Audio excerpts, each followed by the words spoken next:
BNP chairperson Begum Khaleda জিয়ার শারীরিক অবস্থা আপনারা সবাই জানেন। আমি আজকে আমাদের দলের নেতৃবৃন্দ আমরা বিএনপি চেয়ারপারসনের শারীরিক অবস্থার সর্বশেষ খোঁজখবর নিতে এসেছিলাম। তাঁর যারা চিকিৎসক আছেন, বিশেষত বিএনপি স্থায়ী কমিটির সদস্য ডক্টর সাথে ডক্টর শাহাবুদ্দিন সাধারণভাবে তার চিকিৎসা তদারকি করছেন।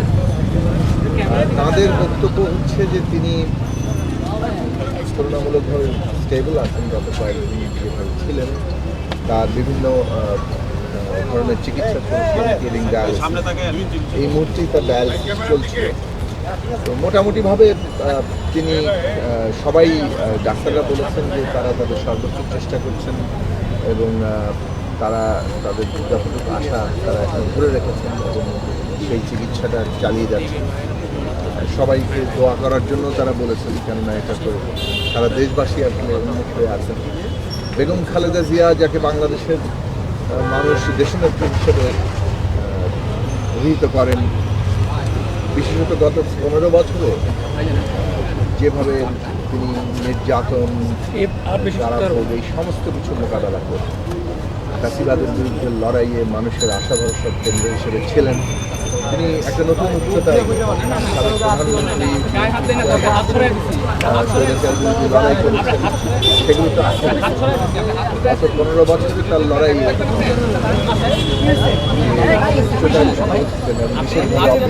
পরে বাংলাদেশের গণতান্ত্রিক রূপান্তরে এখন ফলে সারা দেশের মানুষ এই গণতান্ত্রিক উত্তরণের প্রক্রিয়ায় বেগম খালেদা জিয়ার দিক নির্দেশনা কিংবা তার উপস্থিতিকে গভীরভাবে উপলব্ধি করে।